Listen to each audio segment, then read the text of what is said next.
جئنا تبصرة عن كل ضلال أعددنا بضع رسال نحمده ونصلي ونسلم على رسوله الكريم وعلى آلہ وصحبہ اجمعین وبعد۔ لیکن زیادہ بڑا مسئلہ جو ہے وہ یہ ہے کہ یہ پیسے لے کر آگے کاروبار میں لگانے کیسے ہیں۔ تو عام بینکوں کے پاس تو صرف ایک ہی فارمولہ ہے، ایک ہی نسخہ ہے، اور وہ ہے قرض، کہ قرض دے دو۔ انہوں نے مل لگانی ہے، قرض دے دو۔ انہوں نے گاڑی خریدنی ہے، قرض دے دو۔ انہوں نے گھر بنانا ہے، قرض دے دو۔ انہوں نے کچھ اور کرنا ہے، قرض دے دو۔ ذہن ماری نا بات، وہاں کا وہ ایک سیدھا سادہ ایک فارمولہ ہے۔ لیکن یہاں پر اسلامی بینکنگ میں یہ نہیں ہو سکتا۔ نہ آپ قرض لے سکتے ہیں، نہ آگے دے سکتے ہیں، خاص طور پر آگے دینے والی بات، کیونکہ بینک کس لیے بیٹھا ہوتا ہے؟ خیرات کرنے کے لیے بیٹھا ہوتا ہے یا نفع کمانے کے لیے؟ نفع کمانے کے لیے۔ تو قرض دے کر بینک نفع کمائے، یہ تو جائز ہی نہیں ہے۔ اس لیے اس کے متبادل طریقے پھر سوچنے پڑے۔ ہر ایک کی ضروریات کے اعتبار سے الگ الگ طریقے ہوتے ہیں۔ ان کے لیے کوئی اور طریقہ ہوگا، ان کے لیے کوئی اور ہوگا، ان کے لیے کوئی اور ہوگا۔ وہ طریقے کیا ہوگا وہ ذرا تھوڑا سا سمجھ لیں ایک دو مثالوں سے۔ ویسے تو بہت سارے طریقے ہیں، اور ظاہر ہے کہ اسلامی بینکنگ پر کئی مہینے کے کورس ہوتے ہیں، وہ ساری بحث کو میں ایک جگہ سمیٹ دوں یہ ممکن نہیں ہے، لیکن بطور مثال کے ایک آدھ طریقہ بیان کر کے پھر اس کے بارے میں جو اس وقت نقطہ ہے نظر پائے جاتے ہیں ان پر تھوڑی سی بات کر لوں گا۔ تو بات مثلا اسلامی بینکوں میں سب سے پہلے جو پروڈکٹ آئی ہے یا جو طریقہ آیا ہے پیسے آگے دینے کا، وہ ہے مرابحہ۔ کیا جی؟ مرابحہ آپ نے قدوری میں بھی پڑھا، آپ نے کنز میں بھی پڑھا، آپ نے شرح وقائع میں بھی پڑھا، آپ نے ہدایہ میں بھی پڑھا۔ بے مرابحہ کتاب البیوع کے اندر پڑھی ہے۔ لیکن اس مرابحہ میں اور اس مرابحہ میں خاصا فرق ہوتا ہے۔ وہ والا جو مرابحہ ہے جو عام کتابوں میں لکھا ہے، جو ہمارے ذہن میں تصور آتا ہے جب ہم قدوری پڑھ رہے ہوتے ہیں، کنز پڑھ رہے ہوتے ہیں، وہ یہ ہے کہ مجھے یہ گلاس جو ہے وہ 100 روپے کا پڑا، تو میں آپ سے کہتا ہوں کہ میں آپ کو گلاس بیچنا چاہتا ہوں اور لاگت پر 10 روپے اضافی لوں گا، لاگت پر 10 روپے اضافی لوں گا، تو یہ جائز ہے، اس کو بے مرابحہ کہتے ہیں۔ ایک طرف میں یہ بتاؤں گا کہ اس پہ لاگت کتنی آئی ہے، اور پھر یہ بتاؤں گا کہ میں نے اوپر کتنے % لینے ہیں، تو وہ بے ہو گئی مکمل۔ یا اسی میں اگر یہ بھی بات آ جائے، اور اکثر و بیشتر مرابحہ میں یہی ہوتا ہے کہ خریدار کہتا ہے کہ میں پیسے بعد میں دوں گا، مرابحہ ہے مؤجلہ۔ کیا جی؟ مرابحہ ہے مؤجلہ۔ اگر اجل متعین کر لی جائے، اجل کے اندر جہالت نہ ہو، تو وہ بھی جائز ہے، مرابحہ مؤجلہ بھی جائز ہے، وہ بھی ہماری کتابوں میں مذکور ہے۔ لیکن بینک جو ہوتا ہے یہ کوئی دکان تو ہے نہیں، یہ کوئی دکان تو ہے نہیں۔ مثلا انہوں نے گاڑی خریدنی ہے، تو بینک کا تو کوئی اپنا شو روم نہیں ہے نا، بینک کے پاس تو گاڑیاں بیچنے کے لیے موجود نہیں ہے۔ تو وہ والا مرابحہ جو ہم نے کتابوں میں پڑھا ہے وہ والا نہیں ہو سکتا، وہ والا مرابحہ یہاں نہیں ہو سکتا۔ اگرچہ آنے والے وقتوں میں ایک فیز اسلامی بینکنگ کا ایسا آ سکتا ہے، اور یہ تصور جو ہے وہ پروان چڑھ رہا ہے کہ بینکوں کے، بلکہ کچھ تھوڑا بہت اس پہ کام ہو بھی چکا ہے، کہ بینکوں کے اپنے ویئر ہاؤسز ہوں، یعنی چیزیں بینک کے پاس پہلے سے خرید کے رکھی ہوئی موجود ہوں. یعنی ایک جگہ ہے، شیڈ ہے جہاں بینک کی گاڑیاں کھڑی ہیں، ایک شیڈ بنا ہوا ہے جہاں بینک کے ٹریکٹر کھڑے ہیں. عام طور پر زیادہ چیزیں جو لوگ لینے کے لیے آتے ہیں وہ بینک نے پہلے ہی سے خرید کر رکھی ہوئی ہوں. تو وہ بینک تو پھر دکان بن جائے گا نا. اور اسلامی بینکنگ میں یہ ممکن ہے، بلکہ ہونا چاہیے. اگر یہ ہو جائے تو بہت اچھا ہوگا، جبکہ اس بینکنگ میں اس کا تصور ہی نہیں کیا جا سکتا. قانون منع کرتا ہے، بینکنگ کے بنیادی تصورات منع کرتے ہیں کہ بینک کا یہ کام نہیں ہے کاروبار کرنا. واضح میں آگی نا. تو لیکن فی الحال ایسا ہوتا نہیں ہے کہ میں بینک ہوں اور ان کو گاڑی چاہیے تو میں اپنی گاڑی ان کو بیچ دوں اور یہ کہوں کہ اتنے میں پڑی ہے اور اتنے میں آپ لے لیں. واضح میں آگی، یہ نہیں ہو سکتا. بلکہ کیا کرنا پڑے گا، اب ان کی خاطر جو ہے وہ مجھے گاڑی خریدنی پڑے گی. کہ ایک گاہک آ گیا ہے، لہذا عام طور پر کاروبار میں کیا ہوتا ہے کہ مال پہلے آتا ہے، گاہک بعد میں آتا ہے. لیکن کبھی کبھار ایسا بھی ہوتا ہے کہ کوئی گاہک آ کر بتاتا ہے کہ مجھے فلاں چیز کی ضرورت ہے، تو اگلی دفعہ جب آپ مال خریدتے ہیں تو وہ بھی منگوا لیتے ہیں ساتھ. ذہن ماری نا بات. تو یہاں پر جو ہے یہ صاحب میرے پاس آئیں گے، میں بینک ہوں، میرے پاس آئیں گے کہ مجھے گاڑی خریدنی ہے. میں کہوں گا میرے پاس تو گاڑی نہیں ہے. یہ کہیں گے اچھا پھر ایسا کریں کہ آپ گاڑی منگوا لیں. آپ گاڑی منگوا لیں. یہ گویا مجھے گاڑی خریدنے کا حکم دے رہا ہے. اس لیے اس کو کہتے ہیں، پورا نام ہے المرابحہ للعامری بالشراء. للعامری یعنی اس کے ساتھ مرابحہ کر رہے ہیں جس نے پہلے آپ کو خریدنے کا آرڈر دیا ہے کہ آپ خرید لیں. اچھا اب اس میں دو مسئلے آ جائیں گے. ایک مسئلہ یہ ہے کہ میں نے گاڑی خرید لی، میں نے تو گاڑی خرید کر رکھ لی، لیکن یہ بندہ جو ہے وہ نٹ گیا، دوبارہ آیا ہی نہیں، یعنی بھاگ گیا. یہ بندہ بھاگ گیا اور اس کا موڈ بدل گیا کہ نہیں گاڑی نہیں لینی، کچھ اور کسی اور جگہ پیسے لگانے ہیں. یہ واپس آیا ہی نہیں، تو بینک کو نقصان ہوگا ہی نہیں ہوگا؟ بولتے ہیں نقصان ہوگا. تو پہلے میں یہ کروں گا کہ ان سے ایک وعدہ لکھواؤں گا. ان سے وعدہ لکھواؤں گا کہ جب بینک یہ گاڑی خرید لے گا تو میں بینک سے مرابحہ کی بنیاد پر خرید لوں گا. یہ وعدہ ہے. یہ یک طرفہ جو عقد ہوتا ہے وہ دو طرفہ ہوتا ہے اور معاہدہ بھی دو طرفہ ہوتا ہے، لیکن وعدہ جو ہوتا ہے وہ یک طرفہ ہوتا ہے. یہ یک طرفہ وعدہ ہوگا اور یہ وعدہ قضاءً لازم ہوگا. ویسے حنفیہ کے نزدیک قضاءً لازم نہیں ہوتا وعدہ، لیکن متاخرین حنفیہ نے اس کی اجازت دی. اچھا ٹھیک ہے، ایک کام مسئلہ حل ہو گیا. دوسرا مسئلہ یہ ہے کہ مجھے پوری طرح معلوم نہیں ہے کہ ان کو کس طرح کی گاڑی چاہیے، یا مثلا کس طرح کا ٹریکٹر چاہیے. کیونکہ بعض چیزیں ایسی ہوتی ہیں کہ ان کو خریدنے کے لیے ایکسپرٹیز چاہیے. مثلا گاڑی نہیں ان کو چاہیے، انہیں کوئی کیمیکل چاہیے. اب بینک کیا جانے کے کیمیکل کیا بلا ہوتی ہے، اور وہ ایکسپرٹ ہیں کیمیکل کے، تو وہ خود خریدیں گے تو زیادہ بہتر خرید لیں گے. اور بینک کا بابو جو ہے وہ یہاں ٹائی لگا کر جب کیمیکل خریدنے جائے گا تو اس کو تو پتہ ہی نہیں، علی بے کا نہیں پتہ کیمیکل کا. بازار میں آ گئی نا. اب اس کو کیا کریں؟ اس کو وہ یوں کہتے ہیں، اچھا ہم کہیں گے کہ تم خود خرید لو. بھی خود کیسے خریدے، اس کے پاس تو پیسے ہی نہیں ہیں.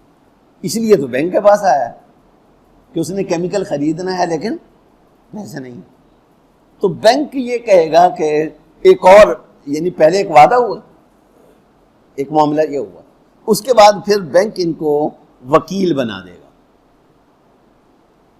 کہ پیسے ہم بھریں گے، ہماری طرف سے بینک کے بہاف پہ تم جاؤ اور اپنا کیمیکل خرید لو، یہ اپنی مہارت کے مطابق اپنی مرضی کا خرید لیں گے، لیکن یہ خریدیں گے کس حیثیت میں؟ اپنے لیے نہیں، بلکہ بولتے نہیں، بینک کے لیے۔ پیسے بھی بینک نے دینے ہیں اور وہ اس پر ملکیت بھی بینک کی ہوگی، اور پھر بینک اس پر باقاعدہ قبضہ کرے گا، اور یہ ہر چیز جو ہے نا ڈاکومنٹڈ ہوتی ہے، یعنی یہ جو ہے وہ پہلے مجھے بینک کو بتائیں گے کہ میں نے کیمیکل خرید لیا ہے اور فلاں جگہ پڑا ہے وہ کیمیکل، یہ مجھے اطلاع دیں گے، اور اس کے بعد میں جو ہے وہ بینک جو ہے وہ اپنا بندہ بھیجوں گا میں اپنا، اور جا کر جو ہے وہ اپنا قبضہ اس پر کروں گا۔ قبضے کا مطلب یہ کہ یہ صاحب یہ اتنے جو ہے نا وہ کیمیکل یہ فلاں کے ہیں، یہ سوڈا کاسٹک کی جو اتنی بوریاں پڑی ہیں نا یہ بینک کی ہو گئی بس، اور بینک کی طرف سے بندہ چلا گیا، کیونکہ بغیر قبضے کے تو بیچنا جائز نہیں ہے، بینک کا اس پر کیا ہوگا؟ قبضہ ہوگا، بینک کا قبضہ ہو گیا، اب بے مرابہ ہوگی۔ اب بینک کہے گا کہ یہ کیمیکل تمہارا نہیں ہے بلکہ میرا ہے، تمہارا نہیں ہے بلکہ میرا ہے، اور میں آپ کو بیچتا ہوں، اتنی اس کی لاگت ہے اور اتنے % اس پر اضافہ ہے، ذہن ماری نا بات؟ تو یہ اس طریقے سے میں اس کو وہ اپنا آگے بیچ دوں گا، اور یہ پھر اس کی قسطیں ادا کرتے رہیں گے، جس طرح عام بینکوں میں قسطیں ہوتی ہیں اسی طرح سے یہ قسطیں ادا کرتے رہیں گے۔ یہ ایک پروڈکٹ کی میں نے مثال دی ہے، کیونکہ سب سے پہلے بینکوں میں جو چیز آئی ہے وہ یہی آئی ہے اسلامی بینکوں میں، لیکن اب تو اور بھی بہت کچھ ہوتا ہے، رننگ مشارکہ ہوتا ہے، سلم ہوتی ہے، استثناء ہوتا ہے، اپنا شرکت متناقصہ ہوتی ہے، اور کئی قسم کی وہ اجارہ ہوتا ہے، اور کئی قسم کے عقود ہوتے ہیں، لیکن وہ سارے عقود جو ہیں وہ کئی مرحلوں پر مشتمل ہوتے ہیں، اس لیے دکھنے میں یہ لگ رہا ہوتا ہے کہ یہاں کئی عقود جمع ہو گئے، یہاں کئی عقود جمع ہو گئے۔ اذان کتنے بجے ہوتی ہے؟ اچھا پھر وقت ہے ابھی تھوڑا سا، بات مکمل کر لوں نا میں، بازین میں آ گئی نا، یہ یعنی اس طرح کا سیدھا سادہ مرابحہ جو آپ نے قدوری میں پڑھا تھا یہ وہ نہیں ہے، بلکہ یہ کئی مرحلوں پر مشتمل ہے، یہ کئی مرحلوں پر مشتمل ہے،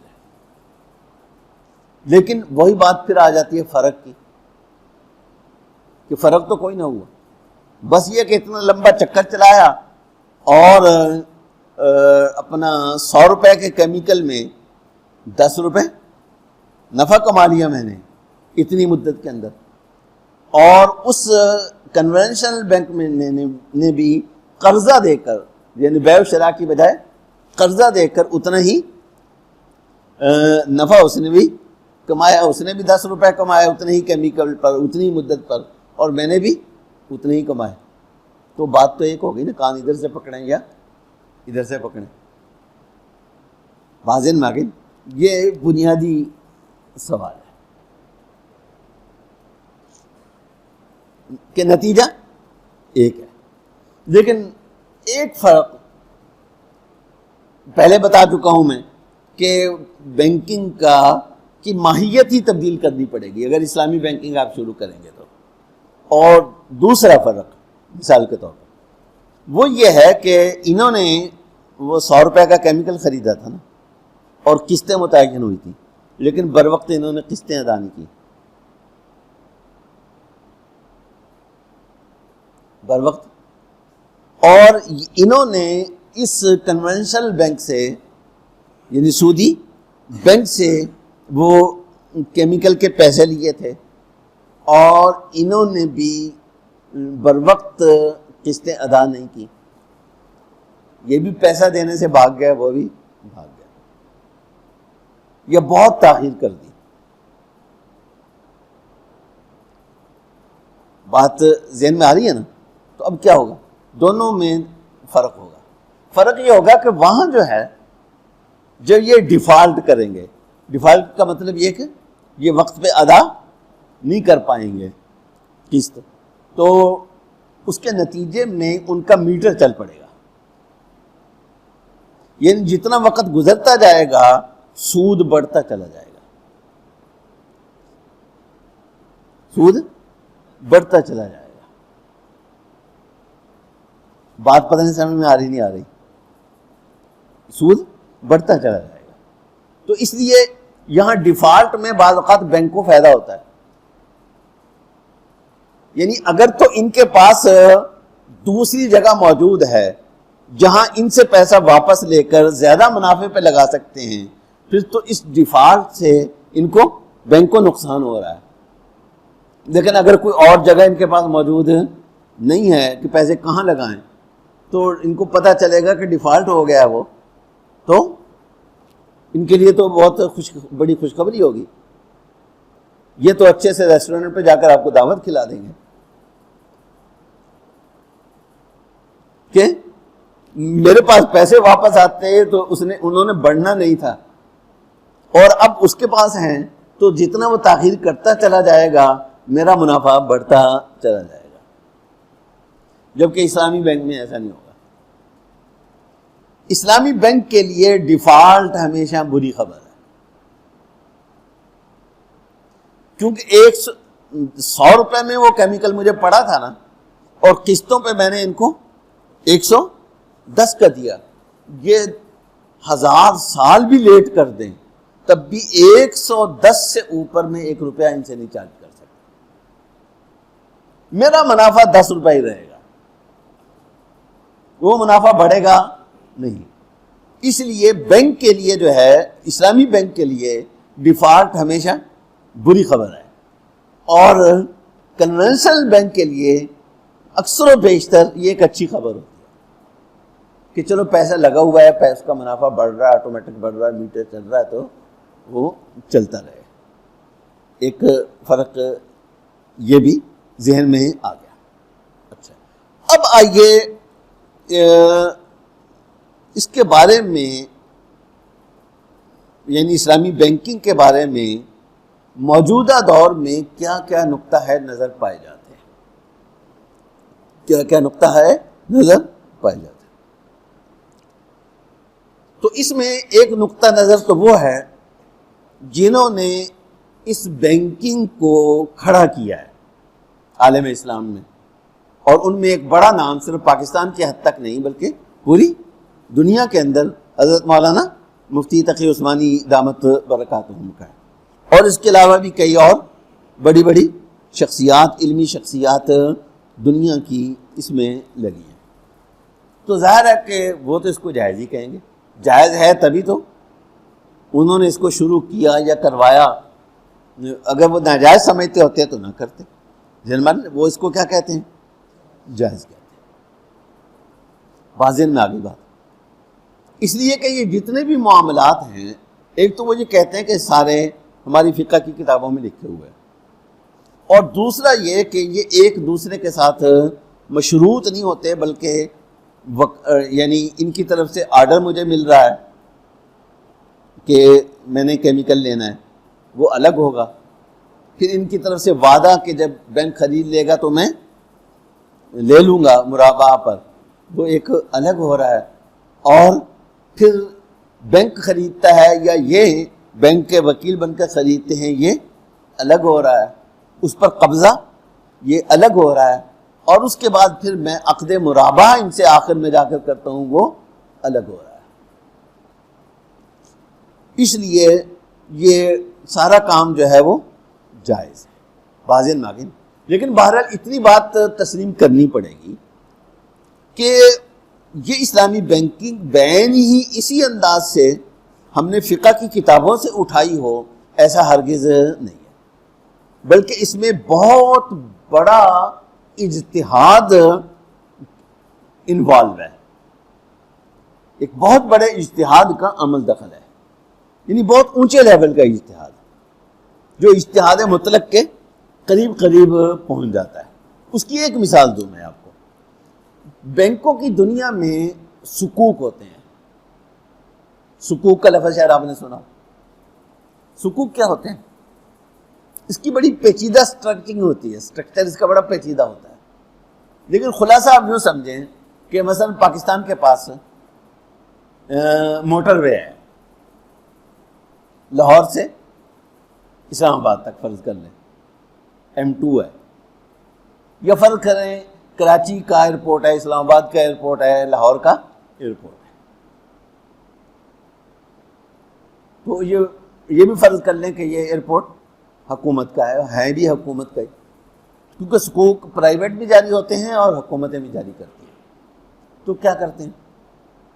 کرتے یہ ہیں کہ مثلا میں یہ پبلک یا بینک ہیں، وہ جو ہیں وہ اس ایئرپورٹ کے اندر، اس ایئرپورٹ کے ہم مالک بن جائیں گے، پیسے دیں گے ہم، بینک، یہ بینک بھی، یہ بینک بھی، یہ بینک بھی، یہ بینک بھی، یہ بینک بھی پیسے دے گا حکومت کو، اور اس ایئرپورٹ کا مالک بن جائے گا۔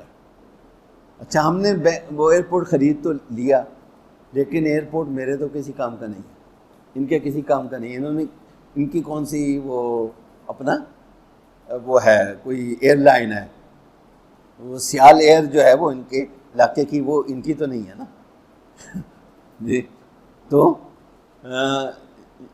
یہ ہمارے کسی کام کا نہیں ہے، تو ہم کہتے ہیں کہ ہم اس کے مالک بن گئے۔ اب ہم حکومت کو یہ ایئرپورٹ کرائے پر دے رہے ہیں، یہ ایئرپورٹ کرائے پر دے رہے ہیں، گویا ہم نے حکومت کو پیسہ دیا، حکومت کو پیسہ چاہیے تھا، ہم نے حکومت کو پیسہ دیا، اس پر سود لینے کی بجائے ہم کرایہ لے رہے ہیں ایئرپورٹ کا، کیونکہ اس کو حکومت استعمال کر رہی ہے۔ یا موٹر وے کو بھی اسی طرح سے سمجھ لیں، بات ذہن میں آ گئی نا۔ لیکن اس میں ہوتا کیا ہے؟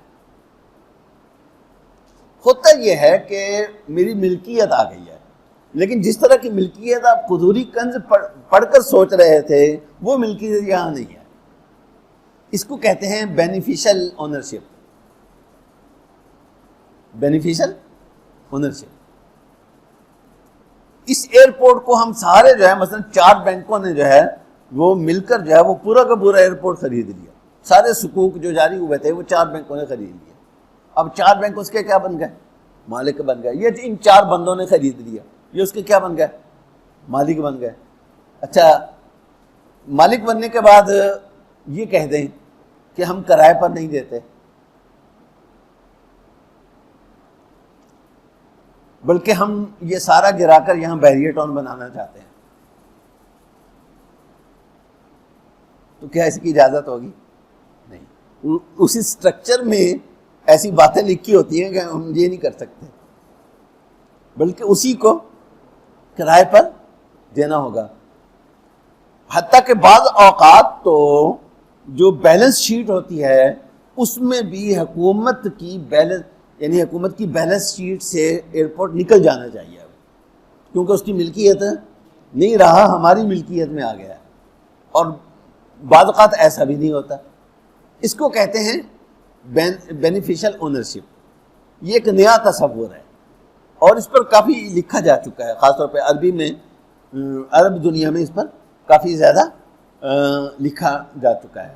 آپ گوگل پہ تلاش کریں گے تو آپ کو کئی مقالات اس پر، یا کئی کتابیں ہو سکتا ہے کہ اس پر آپ کو مل جائیں۔ تو بہرحال اس میں کوئی شک نہیں ہے، لیا اسلامی بینکنگ لی تو فقہ کی کتابوں سے گئی ہے، لیکن ایک بات کہ بین ہی اس طرح سے نہیں دی گئی، بلکہ فقہ کے کئی تصورات کو ملا کر جو ہے وہ یہ بنتی ہے. اور ایک بات تو یہ ہوگی. اور دوسرا یہ کہ صرف ایک فقہ پر مبنی نہیں ہے اسلامی بینکنگ، بلکہ اس میں مختلف فقہوں سے استفادہ کیا گیا. چنانچہ ایک ادارہ ہے جس کو ایافی کہتے ہیں، لمبا نام ہے اس کا جو ملخص ہے انگریزی میں وہ ایافی ہے. اس کا جو شریعہ بورڈ ہے حضرت مولانا مفتی تقی عثمانی صاحب اس کے چیئرمین ہیں. تو وہ کیا کرتا ہے، وہ اپنا سٹینڈرز بناتا ہے، معیار بناتا ہے. معیار کا کیا مطلب کہ اگر کسی بینک نے مرابحہ کرنا ہے تو وہ اس طریقے سے کرے گا، اگر کسی بینک نے اجارہ کرنا ہے تو وہ اس طریقے سے کرے گا، اگر کسی بینک نے مساقات کرنی ہے تو وہ اس طریقے سے کرے گا، مظاہرات کرنی ہے تو وہ اس طریقے سے کرے گا. یہ اس کو کہتے ہیں شریعہ سٹینڈرڈ یا المعایر الشرعیہ. اس میں آخر میں ایک اس کا حصہ ہوتا ہے مستندات، یعنی آپ نے جو احکام ذکر کیے ہیں ان کی دلیل کیا ہے. تو کسی جگہ فقہ حنفی کا حوالہ ہوگا، کسی جگہ فقہ مالکی کا حوالہ ہوگا، حتیٰ کہ 4 فقہوں سے باہر کسی جگہ فقہ عباسی کا حوالہ ہوگا. یہ عباسی جو ہے یہ خوارج کی ایک شاخ ہے جو اب بھی موجود ہیں. الجزائر میں کچھ موجود ہیں اور کچھ عمان میں بلکہ اکثریت ہی نہیں کی ہے. اور حتیٰ کہ یعنی آپ پتہ نہیں سن بھی سکیں گے یا نہیں، یعنی فقہ امامی کا بھی حوالہ ہوتا ہے. شیعوں کی جو اثنا عشریوں کی جو فقہ ہیں ان کے بھی بعض جگہ حوالے ہیں. تو ساری فقہوں سے مواد لے کر جو ہے وہ اسلامی بینکنگ بنتی ہے. یہ 2 باتیں جنرل ہے، وہیں سے لی ہے ہم نے، وہیں سے فقہ کی کتابوں سے لی ہے، لیکن 2 چیزیں جو ہیں یہ ملحوظ رہنی چاہیے. اچھا، اب میں عرض کر رہا تھا، بات کو سمیٹنے کی چند منٹ میں سمیٹنے کی کوشش کرتا ہوں کہ اب ایک نقطہ نظر تو یہ ہو گیا کیا بلا کہ یہ جائز ہے، اور یہ عالم اسلام کی بہت بڑی بڑی علمی شخصیات کا یہ نقطہ نظر ہے. صرف مفتی تقی عثمانی صاحب کا نہیں ہے، یہ عالم اسلام کی بہت بڑی بڑی شخصیات. مثلا دکتور حامد حسان تھے، حسین حامد حسان، اصول فقہ پہ بہت گہری نظر رکھنے والے عالم تھے. انتقال ہو گیا، پرانے علماء میں سے تھے.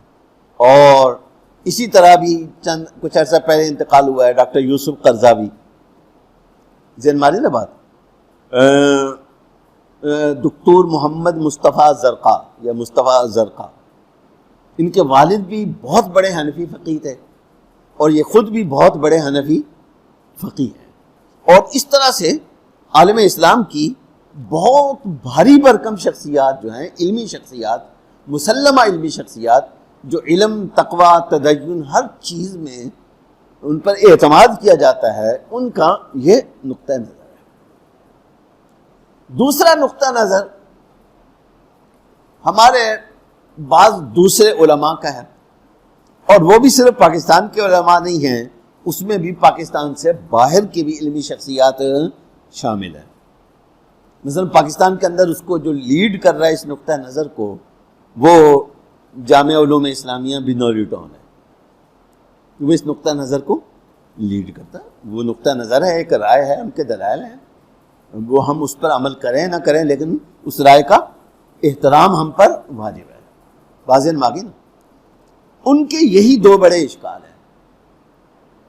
ایک تو یہ کہ اس میں کئی عقود اکٹھے ہوتے ہیں، کئی عقود اکٹھے ہوتے ہیں. تو اس پر وہ یہ کہتے ہیں، یعنی پوری بحث تو اب نقل کرنا ممکن نہیں ہے نا، وہ تو کئی دنوں کا کورس اس کے لیے چاہیے. تو وہ حضرات کہتے ہیں کہ یہ اصل میں یہ ایک دوسرے کے ساتھ مشروط نہیں ہے. صفقۃ فی صفقہ ممنوع تب ہوتا ہے جبکہ وہ ایک دوسرے کے ساتھ مشروط ہوں. یہاں وہ ایک دوسرے کے ساتھ مشروط نہیں ہیں، بلکہ ہر ایک عقد الگ الگ وہ طے پاتا ہے. بات ذہن میں آ گئی نا؟ تو وہ اس کا یہ جواب دیتے ہیں. دوسرا جو ان کا بڑا اشکال ہے وہ یہی ہے جو آخر میں نے عرض کیا کہ اس میں کئی مذاہب سے باتیں لی گئی ہیں.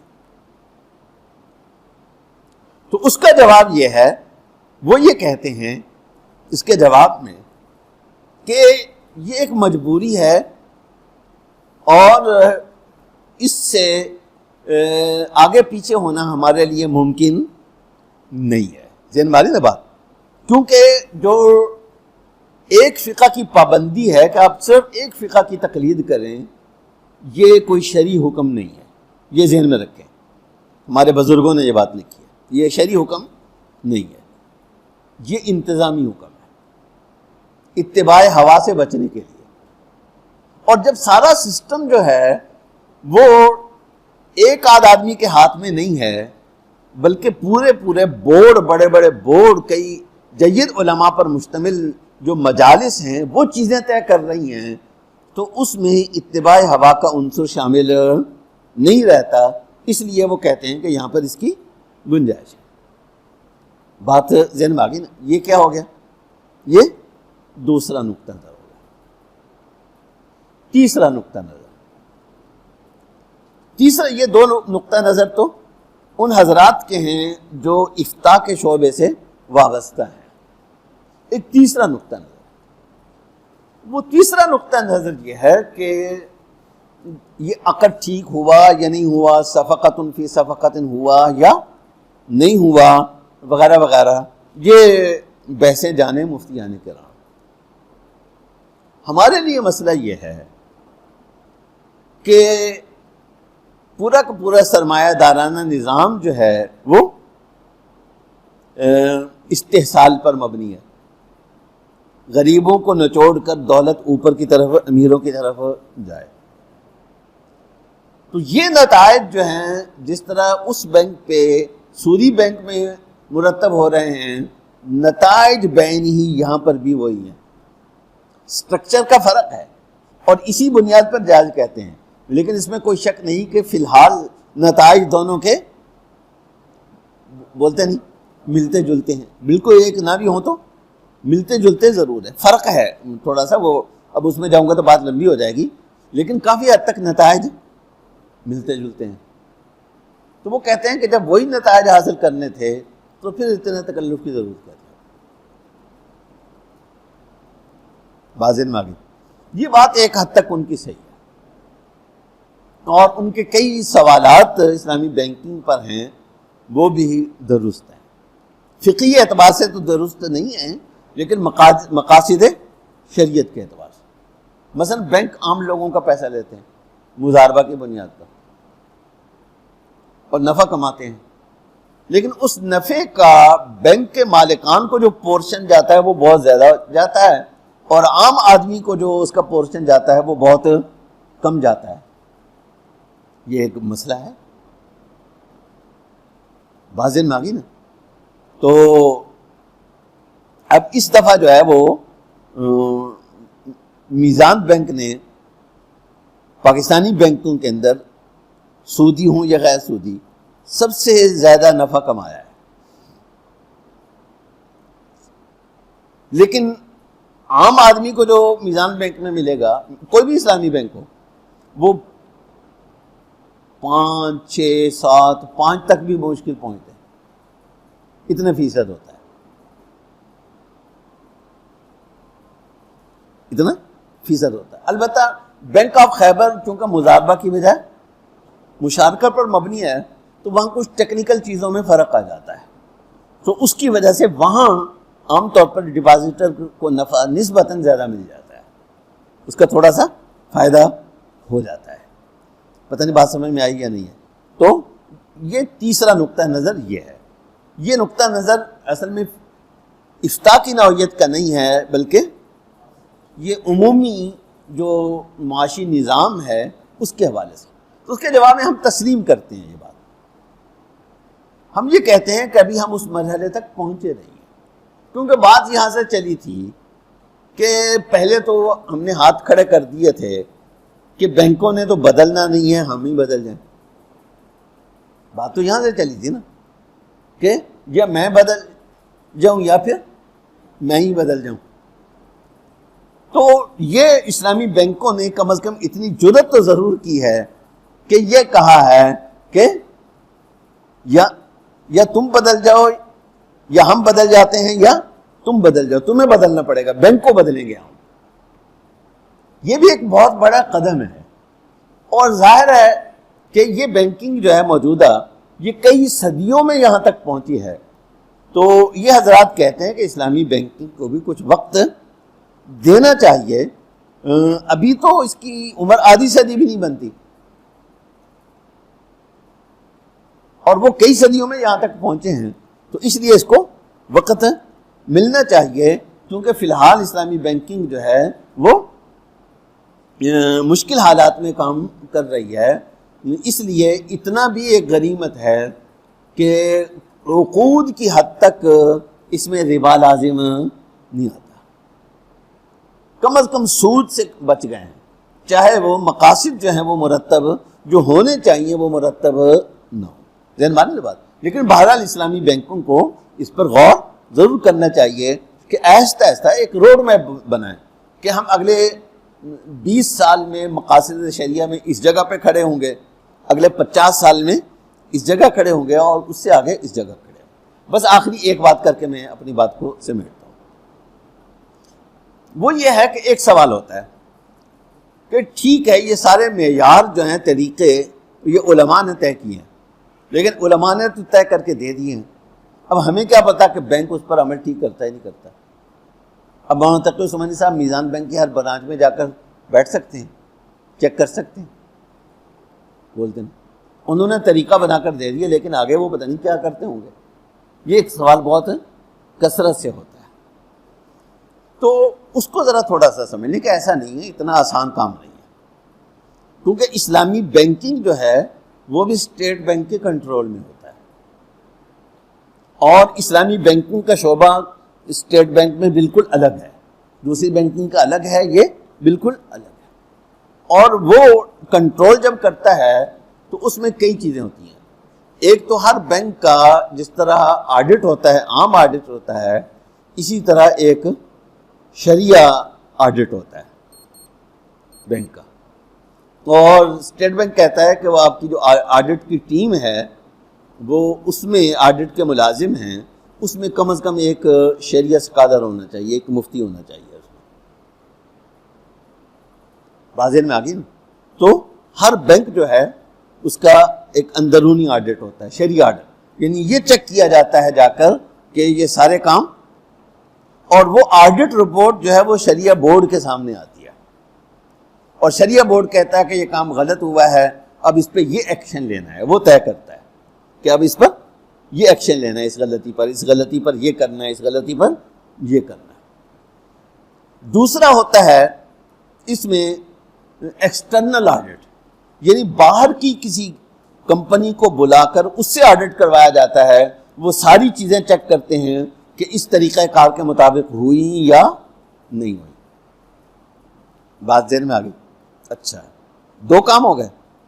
اور اس کے علاوہ اسٹیٹ بینک کی اپنی انسپیکشن ہوتی ہے. وہ کبھی کسی بینک میں چلا جاتا ہے, کبھی کسی میں, کبھی کسی میں, اور جا کر ان کا وہ چیک کرتا ہے شریعہ کے حوالے سے کہ یہ جو چیزیں طے کر کے ان کو دی گئی ہیں وہ اس پر عمل ہوا یا نہیں ہوا, کہیں خلاف ورزی تو نہیں ہوئی. اور یہ ساری چیزیں اسٹیٹ بینک کی انسپیکشن کے علاوہ باقی ساری چیزیں جو ہیں وہ شریعہ بورڈ کے سے اپروو ہو کر پھر ہوتی ہیں, وگرنہ نہیں ہوتی. حتیٰ کہ اگر یہ ایک کپ جو ہے جس پہ یہ ڈیزائن بنا ہوا ہے, اسلامی بینک یہ بھی بنانا چاہتا ہے اگر, تو ضروری ہے کہ وہ شریعہ بورڈ سے منظور ہو.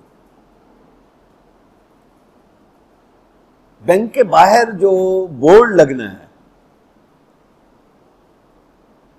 لگا ہوتا نا بینک کے نام کا, وہ اس کا ڈیزائن کیا ہوگا یہ بھی شریعہ بورڈ سے منظور ہوگا. چھوٹی چھوٹی چیزیں جو ہیں وہ بینک کو شریعہ بورڈ سے منظور کرانی پڑتی ہیں. وآخر دعوانا ان الحمدللہ رب العالمین. جئنا تبصرة عن كل ضلال أعددنا بضع رسالة